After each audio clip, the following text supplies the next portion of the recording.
Today we're joined by someone who sits at the centre of one of the most recognisable names in global luxury hospitality. Alex Schellenberger is the Chief Brand and Marketing Officer at Mandarin Oriental Hotel Group. Alex's career has taken him across some of the world's most influential luxury houses, from beauty and fragrance to fashion, lifestyle and travel, giving him a perspective that's unusually cross-disciplined and culturally fluent. Now he's responsible for shaping the next chapter of a brand with more than 60 years of heritage, a brand born from two legendary hotels and a mission set out in 1963 to completely delight and satisfy our guests. Mandarin has long stood for exceptional service, deep cultural identity, and it's got a distinctive sense of place. And as luxury hospitality enters a bit of a new era shaped by wellness, technology, a shift in guest expectations, I think it would be fair to say, and the rise of a younger and more globally minded traveller, Alex is leading an evolution of an iconic brand while preserving the spirit that has defined it for decades. Alex, welcome to What the Luxe. Thank you so much. And there goes my new LinkedIn introduction. So perfect. Thanks, Anant. Thanks for having me. Look, I've got so many important questions to ask, but the first is, would you pick Gangstar or the W as if you could take one record to an island? Which would you put on the record player? God, very interesting question. I'm I think we share that, love a little bit for old school rap and hip hop, which my wife is constantly annoyed about. I used to freestyle. I used to go and get up on stage and freestyle in UK hip hop events. That'd be an interesting addition to this podcast, wouldn't it? It's probably why I enjoy podcasting. Yeah, probably. But freestyle, the business edition. Let's maybe talk about at least the records that really had a profound impact on me. And one is for sure Outcast Atlians. It's a good record. When it came out, it was such a new sound and it was just era defining. And probably also, it's I think when you go through life and personality changes yourself, and all of a sudden, the music, especially when you're younger, is a little bit the soundtrack of your life. I don't know if you ever watched Menace to Society. Never watched it. Because that was also a movie that really defined me because, it was about gangs in LA and, these young kids that, are selling drugs on the streets and, eventually, very sad movie and, some of them get killed, et cetera, and, people turn their life around. And I was maybe 13, 14 again, at the time, but it was incredibly profound and very meaningful to me. At the time, I think I was also going through, personal life changes. My parents were getting divorced. I had some troubles at school. It was helping. You need, at that time, especially when you're, going through your teenage years, I think you need something to hold on to. And I think hip hop and the community at that point in time was kind of my bedrock. So Alex, hip hop aside, you spent a career shaping global luxury brands. You've done it across beauty. You've done it across fashion. You've done it across lifestyle and hospitality now.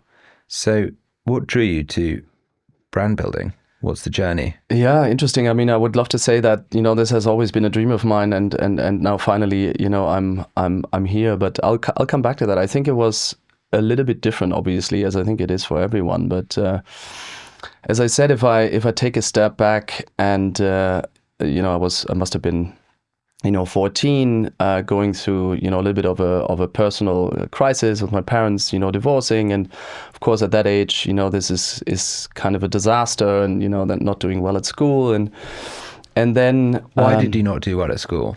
I think I was distracted. I wanted to be a rebel. I wanted to, do everything differently. And then I think deep down also, you're probably not quite mature enough at that age to understand what is really happening. And maybe to some extent, kids also then, blame themselves, for what is happening around them. And it's always somebody else's fault. And, you kind of start sulking a bit in your own pity.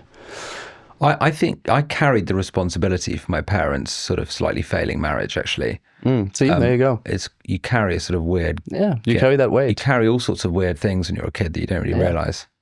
Yeah, 100%. And then, I have a sister that's, 6.5 years younger. And then all of a sudden, my mom went back to work and my dad was a little bit absent for a while. So, I was kind of there to help her, navigate and grow up, and I didn't really want any of that responsibility, and I kind of, I guess was rebelling. But anyway, why the long drawn out answer? Because then, my mom actually did something which in hindsight, I think, helped me a lot, which is I got a job.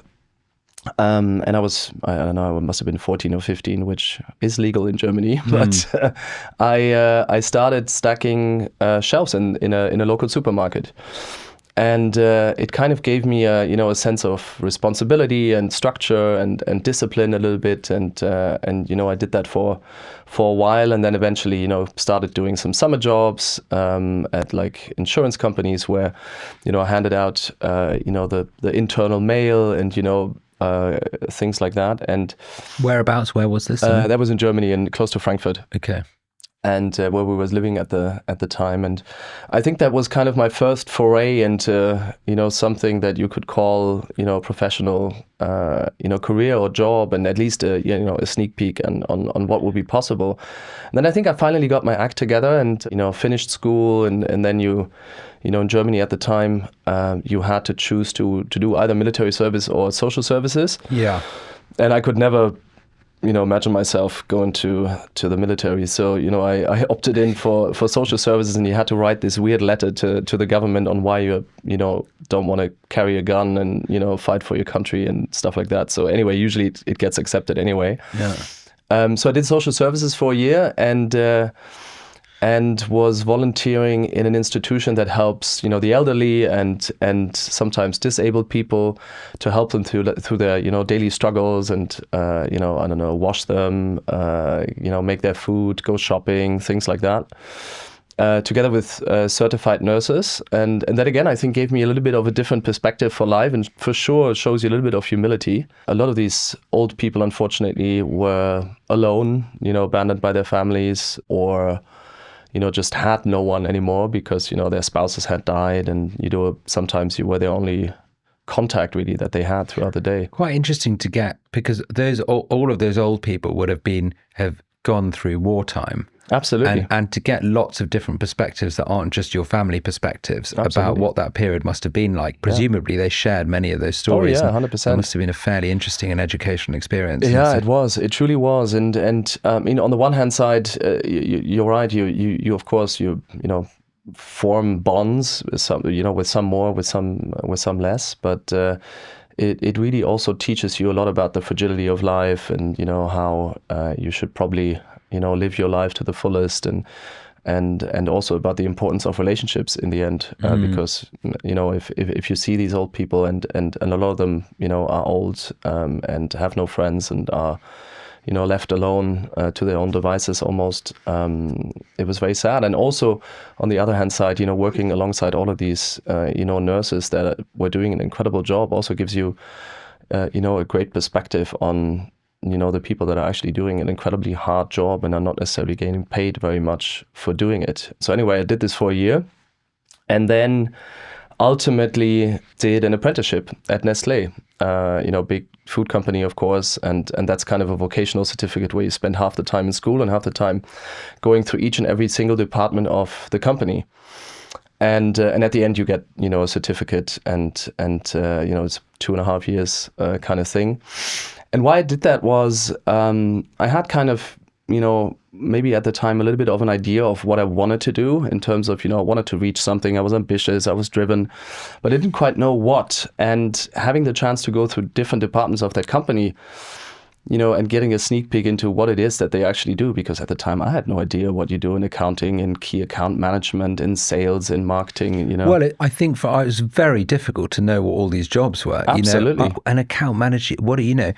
Advertise, I had some faraway sense of what the world of advertising and marketing might be, and I was maybe personally sort of drawn by the environment and what the little glimpses I could get into it, but I didn't know what the specific jobs were. I didn't know what an account manager was. I actually thought it was something to do with accounting. Yeah, exactly. There you go. And I think that hospitality, I spoke a lot about this when we were at ILTM, whatever, this week, with a lot of people who I, sort of shared a lot of joy with about what a great industry it is. I was, if I'd had a greater insight into what that industry delivered back by way of lifestyle and by way of people, would have been a no-brainer for me. Yeah, but you're right. And yeah, it's not really broadly shared, the industries and what they're all about and the people.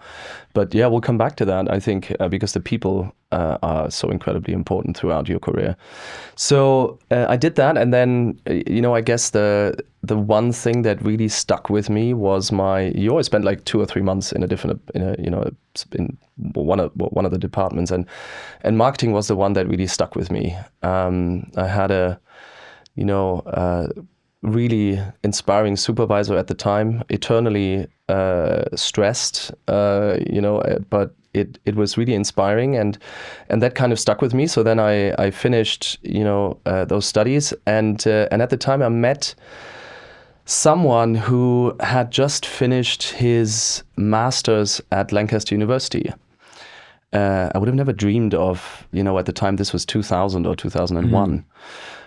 So quite a while ago, and I would have never dreamed of, studying abroad. But through conversations, with that person who is actually still at Nestle, has a very big job now, it kind of inspired me to inquire and go about it. So I flew to the UK and I flew to Lancaster University and did the whole kind of spiel in terms of interviewing and testing, et cetera, which at the time in Germany didn't really exist. There was a central system, and the government kind of told you where you can study based on availability and the grades you got and stuff. And then I went to Lancaster and did that and loved it. And then ultimately, at the end of graduation, I had a couple of job offers, and P&G stood out above everybody else, and it was the people, first of all, and that's what I come back to at the beginning, which has been kind of there's always some points throughout your career that you can pinpoint, and for sure whenever I took the choice based on people, it was or turned out to be the better choice than going for the fancy job title or the fancy whatever brand. I mean, I was lucky to work for or still work for incredible brands, but I think in hindsight, choosing people over whatever it is, title, material things, is incredibly important. And then I did P&G for a very long time. I was lucky enough to do 12 years. And got really the fundamentals of brand building. Again, I had no idea what brand building was, but P&G, of course, was kind of, I guess, one of the inventors. Because there's a science to brand building and to marketing, and it's sort of missing in the luxury industry because a lot of people haven't paid their dues and gone through that process because it's so creatively driven that it is just about allure. Exactly. And then as those brands have had to scale and we've entered a more global market, I think it's exposed maybe a little bit of lack of literacy in what those fundamentals are. 100%. And I think, P&G kind of decoded that a little bit. And when we get into hospitality, especially, marketing or brand is not even something that people study in hospitality schools. It's not a subject. Most likely also because, well, for the longest period of time, this industry was largely defined by either being a very good operator. So operations is, of course, and it is to this day, an incredibly critical part of it because, that's the front line towards the guest, and or real estate, management. So a lot of focus on those two parts, but nothing when it comes to branding and marketing. So I guess that's also what at least helps me today in terms of trying to define Mandarin Oriental and kind of leading it into the next era. But so I did 12 years of P&G, and then eventually they decided to sell part of their beauty portfolio, and I was working for the fragrance brands at the time, most of the time actually in beauty for the 12 years, but 7 years in the prestige business, which was licensed fragrances in the luxury sector. And then I did 1.5 years Coty, didn't like it, and then moved to Swarovski for 4 years, so retail, very different again. And then eventually, through a headhunter, got the opportunity to join Accor as chief marketing officer for the group. I did that for about 2.5 or 3 years, and then this opportunity where we met originally. This is where we met, exactly. This is where we met, and then Mandarin Oriental, and what drew me to it is really the opportunity. I mean, you mentioned it, we are very fortunate to have the strongest brand in the luxury industry. not measured by ourselves, but measured externally. It's so sexy. Yeah, it is. It's got it all. It's got all the ingredients. Yeah, exactly. You have an incredible history. I mean, you mentioned 65 years, which is, when the Mandarin in Hong Kong originally opened. But which is a fabulous hotel. It's a fabulous hotel. It's undergoing, an extensive renovation actually, and will be shining, in full new glory at the end of next year. But the Oriental in Bangkok is actually 150 years old. In fact, you did a great campaign when that refurbishment started, didn't you? Which won a Cannes Lion, I think, last year. It was shortlisted, at least. Yeah, shortlisted. And yeah, it was absolutely. the GM writing to Oh, that's right. clients, absolutely. Yeah, that's right. recommending them. Exactly. Second place hotels, Yeah. but other places with an abundance mentality where they could go and stay. And we're in the midst of course doing a full new launch campaign for the reopening next year. We're investing a lot of money because we own that hotel, and Bangkok celebrating 150 years next year. What's your mixture of asset heavy and asset light? We have about 10 owned or co-owned hotels, 45 in total. So 35 of them are management agreements, and it's asset light, and that's the strategy going forward. I think I mentioned to you, but we started this, we have this incredible journey that we're on, and we started at 38 hotels. We've added 7 until the end of this year.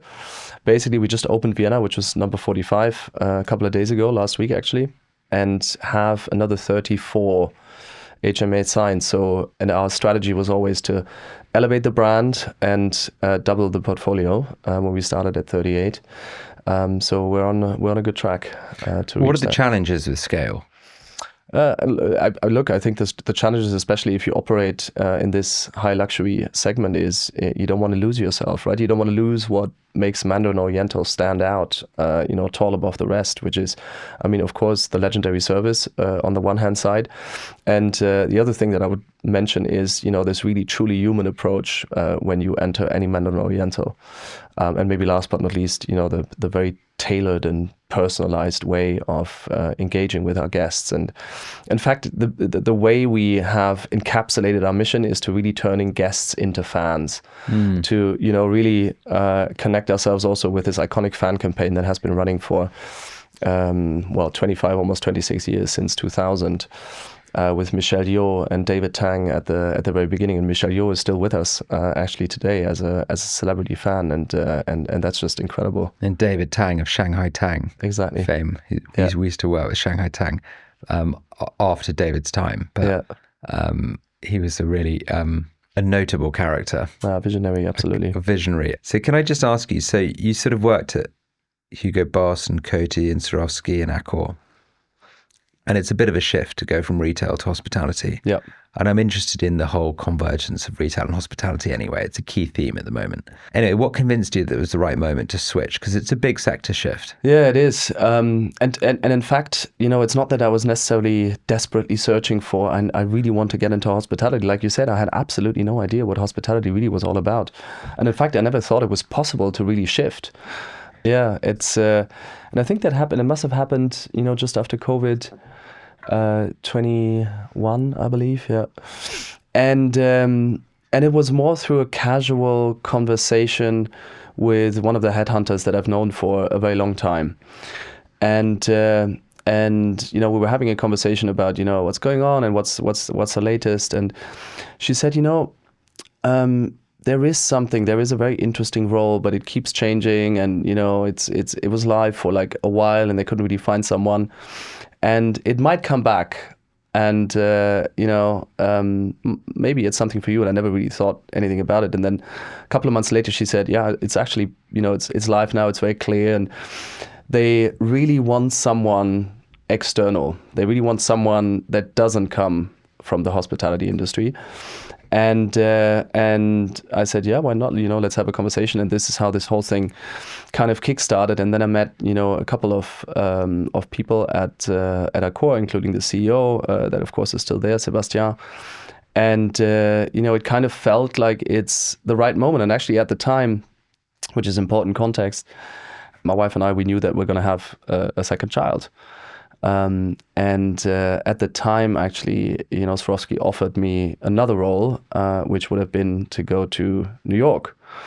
So we were debating, and it's funny sometimes in life, sometimes these things actually all happen at the same time. And it actually happened that within the same week, we got an offer for both. And then we were debating, from one day to the next. We're going to New York. No, we're going to to Paris. And also it gave, us or me another almost career in hospitality. And I found that truly exciting.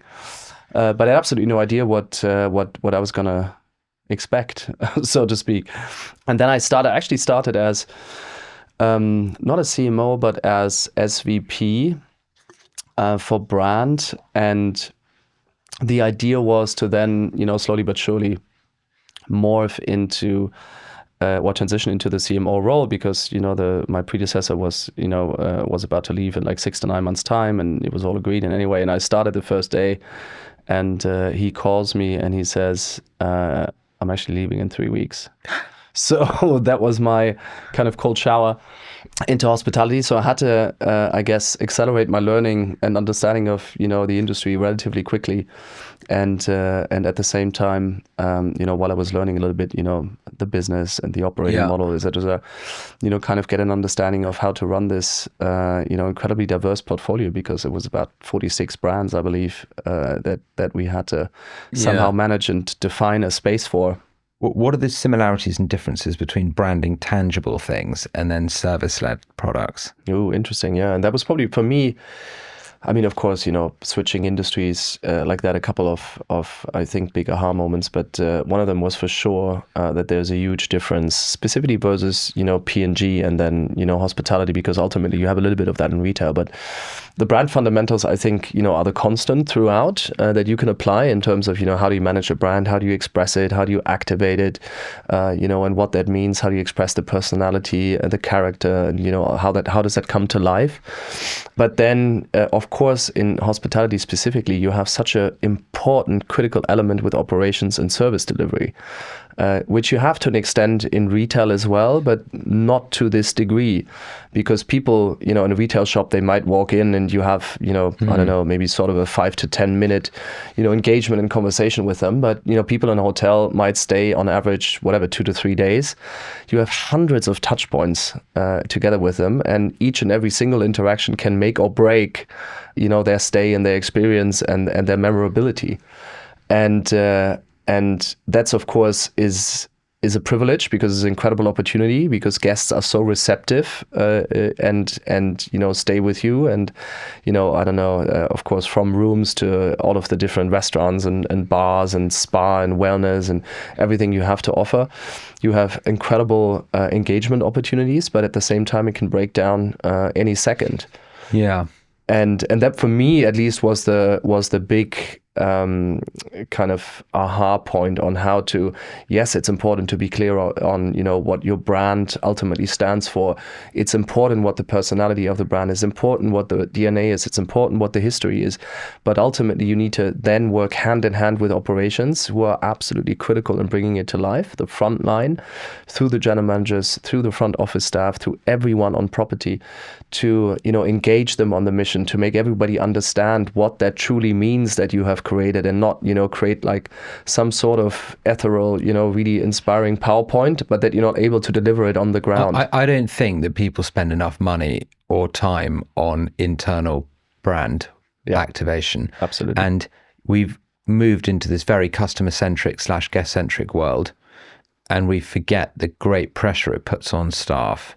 We've also created a world where, like, in certain regions, we've made it difficult. Accessing a labor force is hard. Yeah. That's hard anyway. And then we've got to do it at a global scale. We've got to inspire people into working for a greater purpose. I think, well, first of all, we're incredibly fortunate. I started with how important it is to pick the right people. We have an incredible CEO who has, not only the foresight and vision, but also the deep human values that I think are so important in this industry. And he doesn't even come, from the industry, similar to me, but he, apart from, of course, putting a, very strong ambition together, was all very clear along the way, and in fact, actually, when we met on Wednesday, evening, actually on Wednesday morning, we did a live town hall to 15,000 colleagues all around the world from ILTM to continue to engage and make sure that everybody understands the transformation journey that we're on, where do we stand with regards to our overall ambition, so that there is a constant flow of information and communication across to every single employee all the time. And we don't only do it once a year, we do it constantly. And we took incredible care even last year when we redefined, in a way, the brand, and we rolled out a new vision, a new mission. We did our first brand visual identity refresh in 40 years, and we took probably more time than maybe would be necessary, and for sure spend more money than would be necessary in order to take everybody along the journey with us. Yeah. Because we ultimately, and I think, is it measurable? I don't know, but ultimately what you want is you want everybody to feel part of it. You want everybody to feel proud to be working for Mandarin Oriental. You want everybody to be part of this transformation journey and ambition.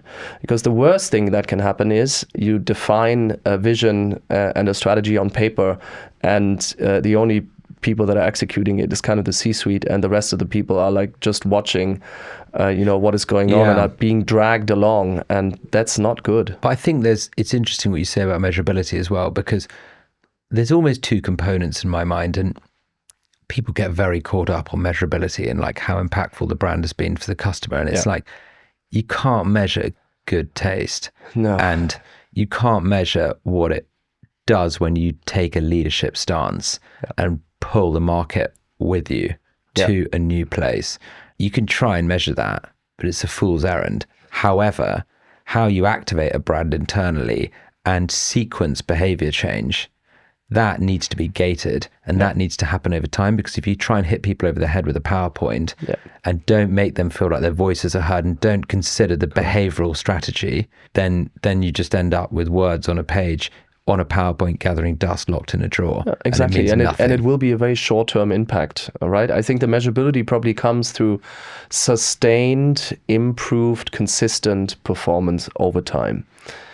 How do you ensure Mandarin remains different from this growing field of luxury hospitality that's focusing on everything from private membership through to longevity, short-term rentals? There's a lot going on. Yeah, there's a lot in going the on. space. And how do you navigate that? Yeah, and the industry is, as I said before, the luxury hospitality industry is continuing to grow, which is good. Looks about 5%, 3 to 5%, for the next coming years. We want to capitalize on that, of course. I believe we have a differentiated offering, right? On the one hand side, we have this very unique dual roots, on the one hand side, originating from Bangkok, which is really giving us this service edge. I mean, anybody who's ever been in Thailand, this is really truly the motherland of, graceful Asian hospitality.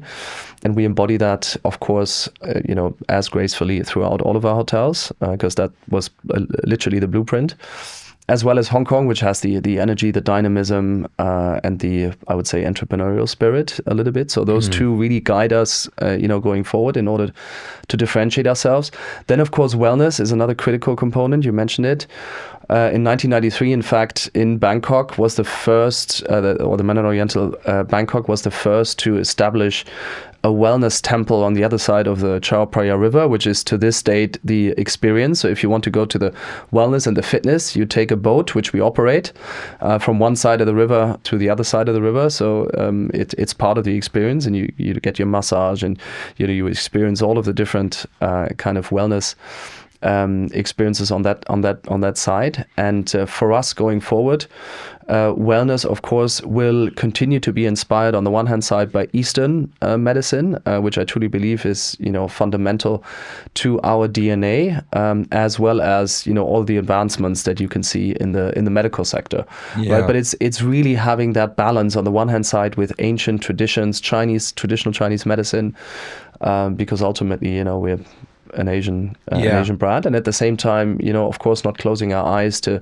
making sure that we incorporate, recovery, for example, certain longevity items, et cetera. But would we ever go fully medical? I don't think so. The evolution of Fans of M.O. and your loyalty, which is something that was a joy to work together on. Yeah, thank you. This shift towards emotional recognition rather than transactional loyalty. Can you tell us what drove, which is clearly important because I think people are just a bit fatigued with many of the loyalty programs that exist today. What was it that drove your decision to reposition membership? I mean, first of all, I think you guys did a fabulous job on that, to help us guide through that. But of course, also before that, this was a almost 3-year job. Why did it take so long? Because we really wanted to listen to the guests that were already part of the program before, and really wanted to make sure that we deliver something that they actually want and need.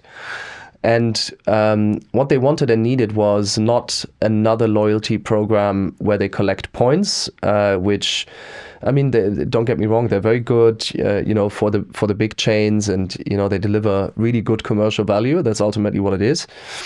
But what they wanted, what our guests wanted, was more emotional recognition.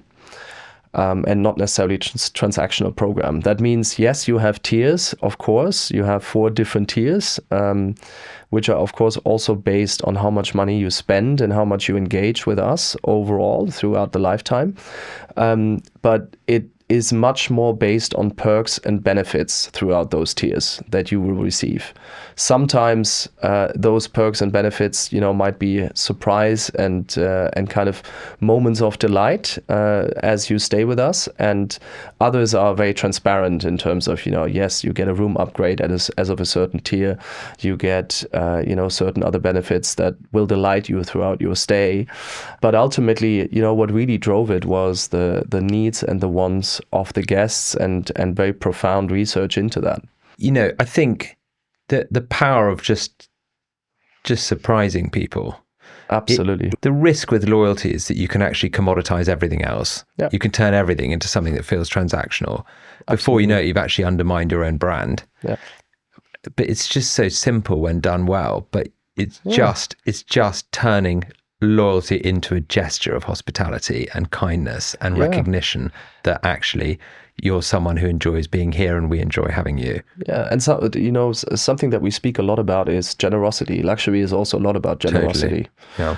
And how you show that. And of course, we're very fortunate because most of our guests are very discerning. They're ultra high net worth. They might be, C-suite entrepreneurs, ultra high net worth individuals. That again, do they need points in order to redeem them for something? Most likely not. As you said, what they are looking forward to is A, recognize me when I'm staying with you. Then B, and that is also critically important, is yes, we did the replatforming of Fans of M.O, the guest recognition program, but at the same time we introduced our first ever mobile app. And what that allowed us to do is, in the background, we basically consolidated all of the data points of our guests.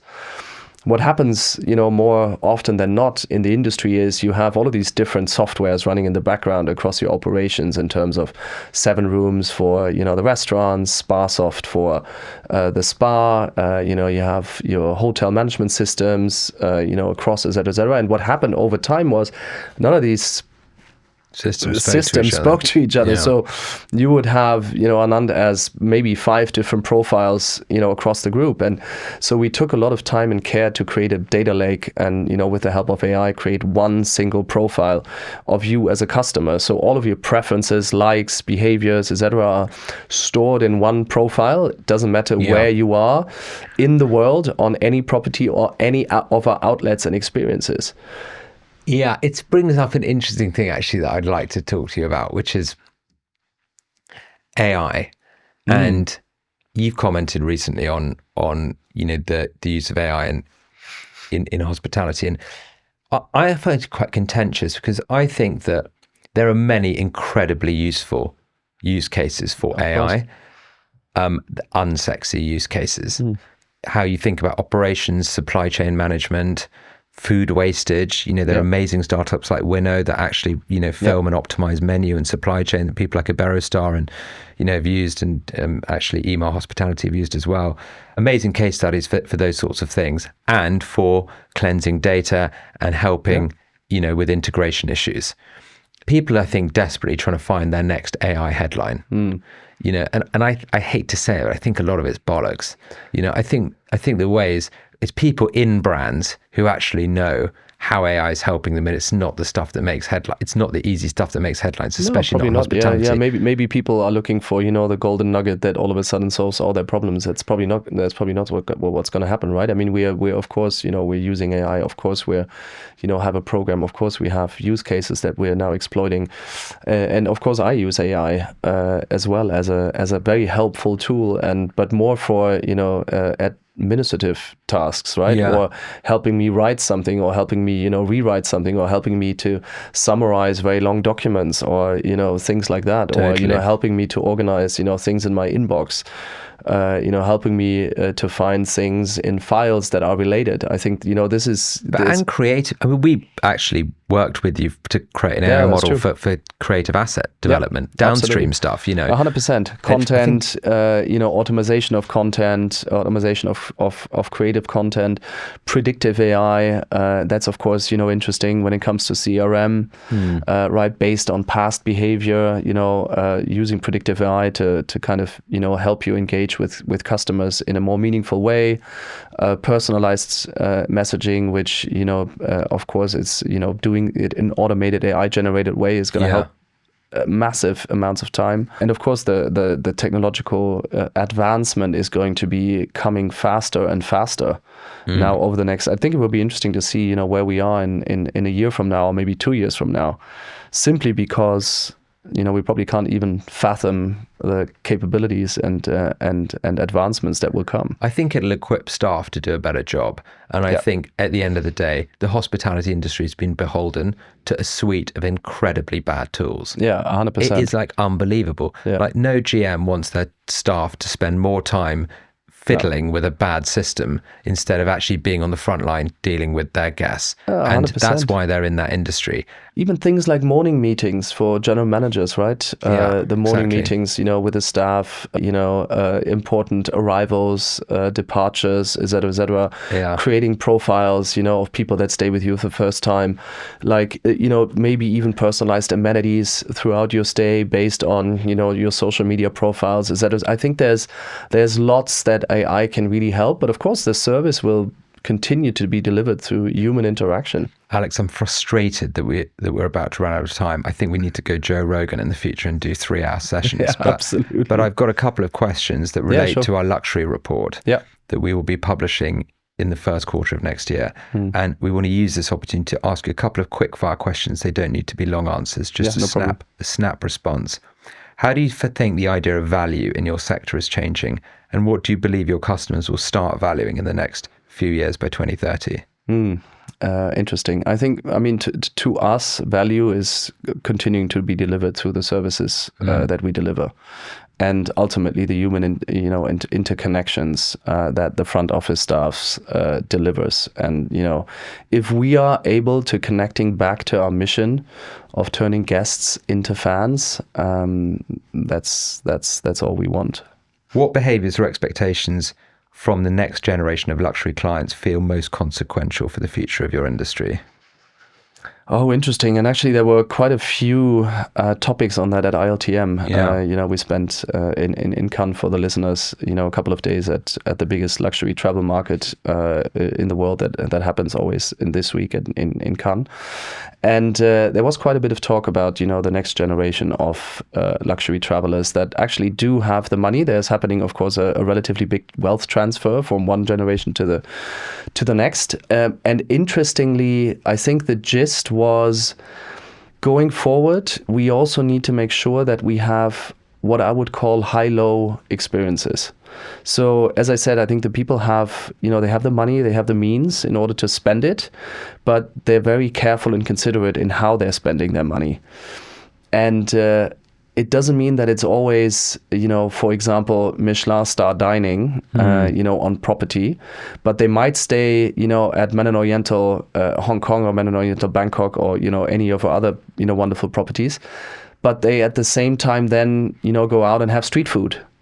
So, you know, being able to curate experiences that, you know, give that high-low experience ultimately in a destination. I think it's what makes it interesting. And I'm the same in a way. You want to stay in a wonderful, exceptional property, but in order to then experience the destination, it's probably not your white tablecloth dining experience. You want to connect authentically with the culture and the destination. You need a bit of grit, basically. Yeah, you need a bit of grit, and that's probably what this generation also wants. They seek this authenticity. And to have both, I think, is interesting. Bring the hip hop. What forms of innovation, technical, cultural, organizational, do you think luxury brands are too slow to adopt and need to think about? Yeah, we talk a lot about innovation. I mean, as we said, the first mobile app that we delivered and this new guest recognition program is probably good examples of innovation. Mm-hmm. I don't think the luxury hospitality industry is very well known for being a very innovative industry. Mm. So we're trying to change that. We have, a couple of big plans, on the way in order to deliver against that. Because coming from, FMCG and retail, innovation is probably a little bit more of the lifeblood for those industries. And it really isn't so much, if I think about even the last 20, 30 years, of what, innovation has been delivered to the industry. Not very meaningful. So, in fact, we're now currently rethinking a little bit, across the guest journey and, customer pain points. As you said, usually the guest journey also starts much more before people actually arrive on the property. If we think that, a person's expectation only starts as soon as they enter the hotel, we've already lost because, people, whenever they start their journey, actually probably from the time they leave their door at home to the time they, arrive on property, that's where... You need to start creating value references so people can not only have a better time, but also feel they're being delivered value. Yeah, absolutely. What tension do you think your industry has to navigate that will go some way towards defining the next era of luxury? Look, I think one of the big tensions, at least that we've seen is, and I'm quite cautious about as well, is ever since COVID, we've seen a relatively huge spike in rate. Yeah. Everybody's seen it, not only luxury, across every segment of the industry.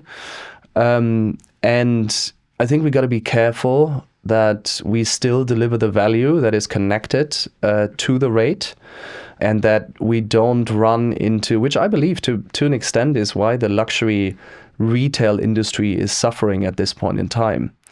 Because the pricing has gotten completely absurd. Out of balance. It's what places like Mykonos got quite wrong as well. Mykonos really saw a big downturn. It just went so astronomically through the roof that everyone was like, I now feel like I'm being ripped off. Exactly. And if you're then not able to, because their promise was all about, craftsmanship and the details. And then if people find out that actually, well, first of all, it's not really about craftsmanship. It's actually all about, mass production. But digitization / globalization has caused a great undermining, in my opinion. And I think the big maisons are actually going to have some challenges. Yeah, very difficult to now rebalance this, right? So I don't want this industry to fall into the same trap. So we're very cautious to, continue to deliver and elevate the guest experience to be in line as much as we can, at least, and as much as we can, or want to control it, in terms of delivering guest expectations versus value. We're talking about guest journey.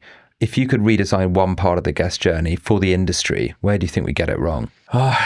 There's one that I, have discussed with, another spokesperson for the industry for quite a while, and it's I think across the entire industry, the biggest pain points that we see for anyone is always check-in, breakfast, and check-out. Yeah.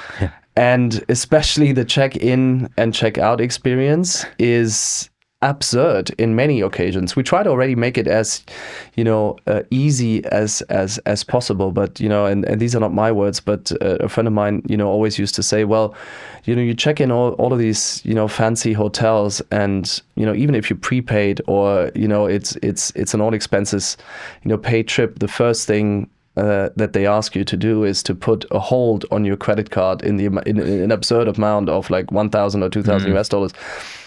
Because they kind of probably think that you're going to run away and or wreck the room.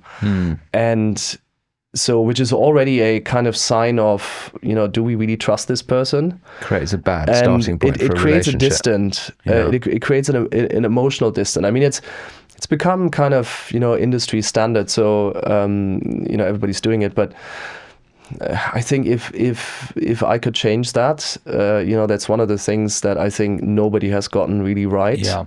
And it would remove a huge friction point. What do you believe will endure in luxury? What won't change even when everything else does? Wow, interesting. I think meaningful brands that really deliver versus their brand promise will ultimately prevail. That's usually what we see. That's also why we're taking so much care in, defining our brand promise, defining our DNA, and then rolling it out meaningfully across the organization and engaging people into that brand promise. So if you're capable of delivering against it authentically, naturally, and visibly to the guest, that ultimately, see the value in what you're delivering, that I think that's a recipe for longevity. Alex Schellenberger, thank you very much. It's been wonderful. Thank you so much, Anant.